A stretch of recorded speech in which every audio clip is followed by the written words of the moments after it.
തെമ്മാടി തമ്പുരാൻ ഭാഗം 16. രചന അവതരണം ദിവ്യരാജ്. രോഹിണി, രുദ്രേ, നിങ്ങൾ ഈ ചാമ്പയ്ക്ക വീതിച്ച് കുട്ടികൾക്ക് കൊടുക്കൂ കേട്ടോ. ഞാനീ തോട്ടി കൊണ്ടുചെന്ന് ചായപ്പിൽ വെച്ചിട്ട് വരാം. ഉടുത്തിരുന്ന വായൽ സാരിയുടെ തുമ്പാൽ കഴുത്തിലെയും നെറ്റിയിലെയും വിയർപ്പൊപ്പിക്കൊണ്ട് രോഹിണിയെയും രുദ്രയെയും മാറി മാറി നോക്കി അമ്പിളി. ചേച്ചി പോയി വാ, ഞങ്ങള് അകത്തുണ്ടാവും. വിളിച്ചു പറയുന്നത് കേട്ടതും ചിരിയോടെ തലയാട്ടിക്കൊണ്ട് ചായ്പിനകത്തേക്ക് കയറിയവൾ തോട്ടി കൊണ്ടുചെന്ന് ഒരു മൂലയ്ക്ക് വച്ച് തിരിഞ്ഞതും അരയിലൂടെ ഇരുകൈകൾ ചുറ്റിപ്പിടിച്ച് ഉയർത്തിയെടുത്തിരുന്നു അവളെ. ആദ്യമൊന്നും ഭയന്നെങ്കിലും നാരായണീയത്തിലെ തെമ്മാടിയുടെ കുസൃതിയാണിതെന്ന് മനസ്സിലായതും ചിരിച്ചുപോയവൾ. രുധിയേട്ടാ, മതിയിട്ടോ, നിലം തൊടിയിക്കെന്നെ, പേടിയാവണുണ്ട്. അരയിൽ ചുറ്റിയ അവൻ്റെ കയ്യിൽ മുറുകെ പിടിച്ചവൾ. ഡേ ദേവി, ഈ ദർശനമൊന്ന് കിട്ടാൻ ചായ്പിൽ വരേണ്ട ഗതിയാണേ അടിയന്, പതിഞ്ഞ ശബ്ദത്തിൽ ചോദിച്ചതിനൊപ്പം പഴയ ഭിത്തിയിലേക്ക് അവളെ ചേർത്ത് പിടിച്ചിരുന്നു. ഇരുവശത്തുമായി കൈകൾ കുത്തിക്കൊണ്ട് അവളിലേക്ക് അമർന്നു രുധിൻ. വല്ലാതുയർന്ന ഹൃദയമിടിപ്പിനൊപ്പം ശ്വാസവും കൈപ്പിടിയിൽ ഒതുങ്ങിയില്ല. പൂണ്ടടക്കം അവളെ കെട്ടിപ്പുണരുന്നതിനൊപ്പം ആ കഴുത്തിടുക്കിലേക്ക് മുഖം പുഴുത്തിയവൻ. അപ്പടി വിയർപ്പ രുധിയേട്ടാ. അവൻ്റെ ആ പ്രവൃത്തിയിൽ തെറ്റിയ ഹൃദയതാളത്തിനൊപ്പം നേർത്തുപോയി അവളുടെ സ്വരവും. നിക്കിഷ്ടാ ഈ വിയർപ്പും, അതും നിന്റെയല്ലേ ദേവി. പറയവേ തന്നെ നിയന്ത്രണം വിട്ടെന്ന പോലെ അവളുടെ ചുണ്ടുകളും അവിടെ മുദ്രണം പതിപ്പിച്ചു. ആ അനുഭൂതിയിൽ പിടഞ്ഞുകൊണ്ട് അവൻ്റെ ചുരുണ്ട് നീണ്ട മുടിക്കുള്ളിലൂടെ വിരൽ കടത്തി പിടിച്ചവൾ. മെല്ലെ അവൻ അടർന്നു മാറുമ്പോഴാണ് കണ്ണുകൾ അവൻ്റെ തലമുടിയിൽ പറ്റിച്ചേർന്നിരിക്കുന്ന പൊടിയിലും വലയൻകൂടിലുമൊക്കെ പെട്ടത്. തലയിലൊക്കെ അപ്പടി വലയായല്ലോ രുധിയേട്ടാ. സാരിത്തുമ്പാൽ അവൻ്റെ മുടിയിൽ പറ്റിപ്പിടിച്ചിരിക്കുന്ന വലയെ തട്ടിമാറ്റാൻ തുടങ്ങി പെണ്ണ്. രുധിനവളെ കൗതുകത്തോടെ നോക്കി നിന്നു. ഈറൻ അപ്പോഴും ഉണങ്ങിയിട്ടില്ലെന്ന പോലെ വെള്ളത്തിൻ്റെ ചെറുതുള്ളികൾ തലയിൽ നിന്ന് ഇറ്റുവീണുകൊണ്ടിരുന്നു. പെണ്ണിൻ്റെ മുഖത്തെ കടുപ്പം കണ്ടതും തലേന്ന് ഒത്തിരി കരഞ്ഞെന്ന് ഊഹിച്ചവൻ. ഒത്തിരി കരഞ്ഞോ ഇന്നലെ? ആ കവിളിൽ കൈ ചേർത്ത് പിടിച്ച് ആർദ്രമായി ചോദിക്കുമ്പോൾ മുഖം കുനിച്ചു കളഞ്ഞു അമ്പിളി. ദേഷ്യായോ എന്നോട്? ആ മുഖത്തേക്ക് ഉറ്റുനോക്കിയവൻ. ഇല്ലെന്ന് തലയാട്ടിയേയുള്ളൂ. ആശ്വാസം തോന്നി രുധിന്. ഞാനോർത്തു എന്നോട് ദേഷ്യാവും, പിണങ്ങിയിട്ടുണ്ടാവും എന്നൊക്കെ. കവിളിലൂടെ മെല്ലെ വിരലോടിച്ചവൻ. എന്തിനാ പിണങ്ങണേ? പറഞ്ഞിരുന്നൂലോ ദുശീലങ്ങളൊക്കെ പതിയെ മാറ്റിക്കോളാന്ന്. പറഞ്ഞിരുന്നൂലോ ഞാനൂടി വന്ന് കഴിയുമ്പോൾ മാറിക്കോളാന്ന്. എനിക്ക് വിശ്വാസ നാരായണീയത്തിലെ ഈ തമ്പുരാനെ. നാണം കലർന്നൊരു ചിരിയോടെ മുഖം താഴ്ത്തിയവൾ. ആ വിളിയിൽ കണ്ണുകൾ മിഴിഞ്ഞവൻ്റെ. എന്താ വിളിച്ചേ? തമ്പുരാനോ? ഇത്തിരി അമ്പരപ്പോടെ തന്നെ ചോദിച്ചവൻ. എനിക്ക് തമ്പുരാൻ തന്നെയാ, എൻ്റെ മാത്രം തമ്പുരാൻ. അവൻ്റെ മുഖത്ത് നോക്കാതെ പറയുന്നുണ്ടായിരുന്നവൾ. അവളുടെ ആ പറച്ചിൽ കേട്ടതെ ഒന്ന് പൊങ്ങിയുയർന്നവൻ. ആദ്യമായിട്ടാ ഒരാള് തമ്പുരാനെന്ന് വിളിക്കുന്നത്. സാധാരണ തെമ്മാടിയെന്നും തന്തയില്ലാത്തവനെന്നുമൊക്കെയാ ഒളിഞ്ഞും തെളിഞ്ഞും ഓരോരുത്തർ വിളിക്കാറ്. ഓർത്തതേ പെണ്ണിനോട് വല്ലാത്തൊരിഷ്ടം തോന്നി അവന്. ഞാനിന്നലെ അങ്ങനെ പറഞ്ഞത് വേദനിപ്പിച്ചോ രുധിയേട്ടനെ? മുഖമുയർത്താതെ തന്നെ ചോദിച്ചവൾ. ഇത്തിരി. അത് പറയവേ പിടയ്ക്കുന്ന വെള്ളാരം മിഴികൾ അവന് നേരെ ഉയർത്തിയവൾ. കുടിച്ചിട്ട് ഒന്ന് ദേഹത്ത് തൊടണത് എനിക്ക് ഉൾക്കൊള്ളാൻ പറ്റില്ല കേട്ടോ. ഇന്നലത്തെ കാര്യം മാത്രല്ല, ഇനി എന്നും. എനിക്ക് വേണ്ടത് രുധിയേട്ടൻ്റെ പ്രണയമാ, അല്ലാതെ ലഹരിക്ക് പുറത്തുള്ള ഭ്രാന്തല്ല. നാണത്തോടെ അവനെ തള്ളി മാറ്റി മുന്നോട്ട് നടക്കാൻ തുടങ്ങിയതും അതേ വേഗത്തിൽ കൈത്തണ്ടയിൽ പിടിച്ചു വലിച്ചവളെ നെഞ്ചോടണച്ചു പിടിച്ചു രുധിൻ. തോൽപ്പിക്കുവാണോ പെണ്ണെ നീ എന്നെ? മെല്ലെ ചോദിച്ചതും ആ നെഞ്ചിലേക്ക് മുഖമമർത്തിയവൾ. ഈ തമ്പുരാന് മുന്നിൽ തോറ്റു തരാനാ എനിക്കിഷ്ടം. കുസൃതിയോടെ മുഖമുയർത്തി നോക്കിയവൾ. നെറുകിലും കവിളുകളിലും പതിഞ്ഞ അവൻ്റെ ചുംബനങ്ങൾ നിറഞ്ഞ മനസ്സോടെ സ്വീകരിച്ചവൾ. അപ്പോ ഇനി മദ്യം തൊടാണ്ട് വന്നാലേ എൻ്റെ ദേവി നട തുറന്ന് അടിയനെ പ്രസാദിക്കൂ അല്ലേ? മീശയൊന്ന് മുറുക്കി പറഞ്ഞതും അതേയെന്ന് തലയാട്ടി വിട്ടവൾ. എന്നാ ഇനി കുടിക്കില്ല ഞാൻ. എനിക്ക് ആ നടയൊന്ന് തുറന്നു കാണണം. വശ്യമായ ചിരിയോടെ താടിയൊന്നുഴിഞ്ഞുകൊണ്ട് പറഞ്ഞതും നട തുറക്കണ കാര്യം പറഞ്ഞപ്പോഴാ. ഇന്ന് വൈകുന്നേരം അമ്പലത്തില് പോവേണ്ടതാ. ഇത്തിരി നേരത്തെ വരില്ലേ? പ്രതീക്ഷയോടെ അവനെ നോക്കിയവൾ. പിന്നെ വരും. നിന്റെ ദേവി പറഞ്ഞാൽ പിന്നെ എതിരില്ലേ? കുറുമ്പോടെ അവളെ നോക്കി. അമ്മ തിരക്കണുണ്ടാവും. ഞാൻ അങ്ങോട്ട് പോവട്ടെ? അരയിലെ അവൻ്റെ കൈകൾ മെല്ലെ അടർത്തി മാറ്റാൻ തുടങ്ങിയവൾ. അവിടെ നിൽക്കൻ്റെ ദേവിയെ, ഇത്തിരി നേരം കൂടി കണ്ടോട്ടെ ഞാൻ. ഇന്നിപ്പോ രാത്രിയാവണ വരെ ഈ ദർശനസുഖം മാത്രല്ലേ വിധിച്ചിട്ടുള്ളൂ.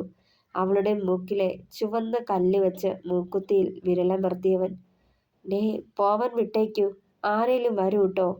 സാരിക്കടിയിലൂടെ കണ്ട വയറിൽ ചേക്കേറി കുസൃതി കാട്ടുന്ന അവൻ്റെ കൈവിരലുകളെ തടഞ്ഞവൾ. ആ വിരൽത്തുമ്പ് നൽകുന്ന മാന്ത്രികതയിൽ പുളയുന്നവളെ കൊതിയടങ്ങാതെ നോക്കിയവൻ മെല്ലെ അവളിലെ പിടിയയച്ച് കൈയെടുത്ത് മാറ്റുമ്പോൾ കവളിൽ കുത്തിപ്പിടിച്ചൊന്ന ചുണ്ടിൽ ചുംബിക്കാനും മറന്നില്ലവൻ. നാണത്തോടെ മുഖം കുനിച്ചുകൊണ്ട് മുന്നോട്ട് നടന്നവൾ. ഉണ്ണിയോട് ദേഷ്യപ്പെടരുത് കുട്ടിയെ. വാശിയും ദേഷ്യവും കൂടെയുള്ളൂ. അതാ ഓൻ്റെ പ്രകൃതം. പിന്നെ കുട്ടിയെ വക വയ്ക്ക കൂടി ചെയ്തില്ലാന്ന് വരും. അല്ലെങ്കിലും ചെയ്യരുതെന്ന് കട്ടായം പറയണ കാര്യങ്ങളൊക്കെ ചെയ്ത് കാട്ടിയ ഓന് ശീലം. അതുകൊണ്ട് സ്നേഹത്തിലൂടെ പറഞ്ഞു മനസ്സിലാക്കാൻ നോക്കിയാൽ മതി. സ്നേഹം കൊടുത്താൽ ഓൻ മരിച്ചു വീഴും. സ്നേഹം കൊണ്ടേ ഓനെ വരുതിയിൽ കൊണ്ടുവരാനാവൂ. രാവിലെ അടുക്കളയിലേക്ക് കയറി ചെല്ലുമ്പോൾ സുഭദ്ര തമ്പ്രാട്ടി കൊടുത്ത ഉപദേശമായിരുന്നു അവളുടെ മനസ്സിൽ. വെട്ടിത്തിളയ്ക്കുന്ന വെള്ളത്തിലേക്ക് ഇത്തിരി ചായപ്പൊടി ഇട്ട ശേഷം അല്പം പഞ്ചസാരയിട്ട് ഇളക്കിക്കൊണ്ടിരുന്നു അമ്പിളി. ആർക്കാ കുട്ടിയെ ഈ കട്ടൻ ചായ? സുഭദ്ര തമ്പ്രാട്ടി അവിടേക്ക് വന്നു ഒന്ന് എത്തി നോക്കി. രുധിയേട്ടനാ അമ്മേ, ചെറുചിരിയോടെ പറഞ്ഞതും. ഓനെങ്കി ഇത്രയും കടുപ്പ് പോരാട്ടോ. നല്ല കടുപ്പം വേണം. നാ മധുരം പാകത്തിനുമായിരിക്കണം. ഒട്ടും കൂടാൻ പാടില്ല. പോരാത്തേന് നല്ല ചൂടും വേണം. ഓൻ്റെ പാകം നമുക്ക് പറ്റില്ല കേട്ടോ, ചിരിയോടെ പറഞ്ഞവർ. അറിയില്ലായിരുന്നു. ഞാനിത്തിരി കടുപ്പം കുറച്ചാ ഇട്ടത്. പറയുന്നതിനൊപ്പം മാറ്റിവെച്ച ചായപ്പൊടി എടുത്ത് വീണ്ടും തിളയ്ക്കുന്ന വെള്ളത്തിലേക്കിട്ടവൾ. മതി. കട്ടൻ ചായയുടെ കളറ് കടുത്തപ്പോൾ പറഞ്ഞവർ. വേഗം ആ ചൂടോടെ ഒരു ഗ്ലാസ്സിലേക്ക് പകർത്തിക്കൊണ്ട് മുകളിലേക്ക് കയറിയവൾ. മുകളിൽ ചെല്ലുമ്പോൾ ആള് ബാൽക്കണിയിൽ നിൽപ്പുണ്ടായിരുന്നു. സിഗരറ്റ് വലിച്ചു തള്ളുന്നതിന് തെളിവായി റൂമിനുള്ളിലേക്ക് പുകച്ചുരുളുകൾ തങ്ങി നിന്നിരുന്നു. അവനോട് അടുക്കും തോറും ശ്വാസം മുട്ടുന്നത് പോലെ തോന്നി അമ്പിളിക്ക്. അവളുടെ കാലിലെ വെള്ളിക്കൊലുസിൻ്റെ ഒച്ച കേട്ടതും മെല്ലെ ഒന്ന് തിരിഞ്ഞു നോക്കിയവൻ. ചെറുചിരിയോടെ നിൽക്കുന്നവളെ കണ്ടതേ കുസൃതിയും കുറുമ്പും പ്രണയവും ആ കണ്ണുകളിൽ നിമിഷ നേരം കൊണ്ട് മിന്നിമാഞ്ഞു. എൻ്റെ ദേവി, എത്ര നേരായി കാത്തിരിക്കണതാ ഒരു ചായയ്ക്ക് വേണ്ടി. ഇത്രയ്ക്ക് താമസോ? അവൾ നീട്ടിയ ചായ ഒരു കൈയാൽ വാങ്ങിക്കൊണ്ട് മറു കൈയാൽ അവളെ തന്നിലേക്ക് വലിച്ചടിപ്പിച്ചവൻ. കുട്ടിയോള് താഴെയും മുറ്റത്തും ഒക്കെ നിൽക്ക. അവൻ്റെ കൈ അടർത്തി മാറ്റാൻ ഒരു ശ്രമം നടത്തി. അതിനൊത്ത് പിടിമുറുക്കിയുള്ളവൻ. നല്ല അസല് ചായ. ൻ്റെ പാകം അറിഞ്ഞു കൊണ്ടുവന്നതാണോ നീ? ചായ ചുണ്ടോടടുപ്പിച്ചുകൊണ്ട് കുടിച്ചിറക്കിയവൻ. അമ്മ പറഞ്ഞു രുധിയേട്ടൻ്റെ പാകം, ശബ്ദം താഴ്ത്തി പറഞ്ഞവൾ. വേറെ എന്തൊക്കെ പറഞ്ഞു അമ്മ? നെറ്റിക്ക് മീതെ കൂടി പറന്നലയ്ക്കുന്ന അവളുടെ കുറുനിരകളെ മാടി ഒതുക്കി കൊടുത്തുകൊണ്ട് ചോദിച്ചു രുധിൻ. വേറെ എന്ത് പറയാൻ?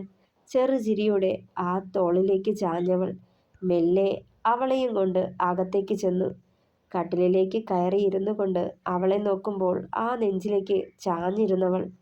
രഞ്ജുവിൻ്റെ പെങ്ങളെ തിരിച്ച് ഹോസ്റ്റലിലേക്ക് കൊണ്ടാക്കാൻ പോണം. ഊണിന് ഞാൻ ഉണ്ടാവില്ല കേട്ടോ. പെണ്ണിൻ്റെ നിറുകിൽ മെല്ലെ തലോടിക്കൊണ്ട് പറയുന്നുണ്ടായിരുന്നു. വൈകിട്ട് അമ്പലത്തിൽ പോവാൻ നേരം എത്തില്ലേ? അതിനു മുന്നേ വരും. അത്രയ്ക്കുള്ള ദൂരമൊന്നുമില്ല പെണ്ണെ, അവളുടെ കവിളിൽ മൂക്കുരസിക്കൊണ്ട് പറഞ്ഞവൻ. നാളെ വീട്ടിൽ നിന്ന് കുട്ടൻ വരൂട്ടോ നമ്മളെ കൊണ്ടുപോവാൻ. അവിടെ വിരുന്ന. നാളെ ഒരീസം അവിടെ തങ്ങിയിട്ട് മറ്റന്നാൾ രാവിലെ ഇവിടേക്ക് കൊണ്ടുവന്നാക്കും. ചടങ്ങാ അത്. അവൻ്റെ നോട്ടം അവളുടെ ശരീരത്തിൽ ആകമാനം അലയുന്നെന്ന് കണ്ടതേ ജാള്യതയോടെ തിരിഞ്ഞിരുന്നവൾ. വിരുന്നിനൊക്കെ വരാം, പക്ഷേ തങ്ങാനൊന്നും വയ്യ പെണ്ണെ. ഈ വീട്ടിൽ നിന്ന് അങ്ങനെ മാറി നിന്നിട്ടില്ലേ? ചെറുചിരിയോടെ അവളെ ചരിച്ച് ബെഡിലേക്ക് കിടത്തിയവൻ. ഞങ്ങളുടെ വീട്ടിലെ സൗകര്യങ്ങളൊക്കെ കുറവായോണ്ടാണോ?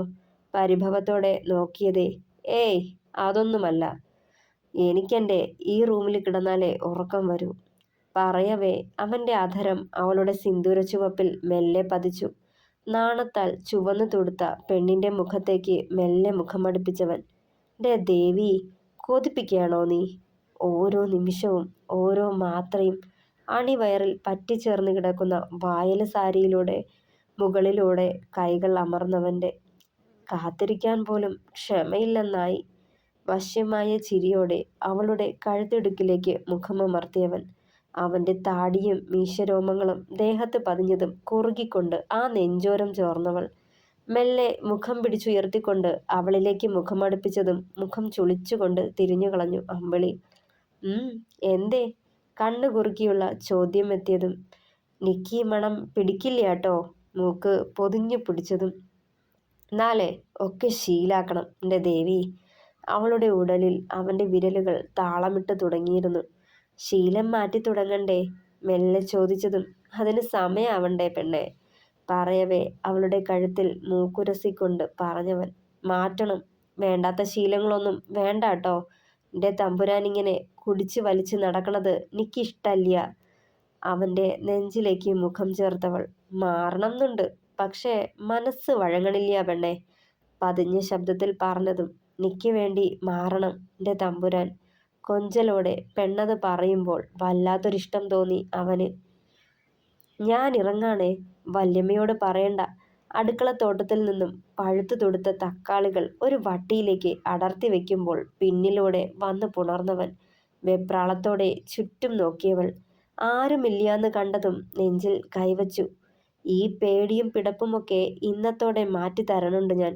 കള്ളച്ചിരിയോടെ മീശ കടിച്ചു പിടിച്ചതേ വീണ്ടും അവളുടെ മുഖം രക്തവർണ്ണമായി കണ്ടവൻ. കൊതിപ്പിക്കുക നീ? വീണ്ടും വീണ്ടും ചുണ്ട് കടിച്ചു പിടിച്ച് താളത്തിൽ പറഞ്ഞുകൊണ്ട് ഒന്നുകൂടി ചുറ്റും നോക്കി. ആരും ഇല്ലാന്നുറപ്പിച്ചുകൊണ്ട് അവളുടെ അരയിൽ പിടിച്ച് തന്നിലേക്ക് അടുപ്പിച്ചവൻ. പകപ്പോടെ നോക്കുന്ന പെണ്ണിൻ്റെ അധരത്തിലേക്ക് ചുണ്ടമർത്തി മാറി വേഗം. ദേഹമാകെ കുളിരു കോരിയിട്ട പോലെ തോന്നി അമ്പിളിക്ക്. പോയി വരാം, ഒരുങ്ങി നിന്നേക്ക്. കണ്ണൊന്ന് ചിമ്മി മുണ്ടും മടക്കിക്കുത്തി മുന്നോട്ട് നടന്നവൻ. മിഴി നിറയെ നിറഞ്ഞൊഴുകുന്ന പ്രണയത്തോടവൾ അവനെ നോക്കി നിന്നു. തുടരും. പ്രിയപ്പെട്ടവരെ, അഭിപ്രായങ്ങൾ കൂടി പറയണേ. കഥ ഇഷ്ടമായാൽ ലൈക്ക് ചെയ്യുക, ഷെയർ ചെയ്യുക, സപ്പോർട്ട് ചെയ്യുക, ഹൈപ്പ് ചെയ്യുക. Thank you.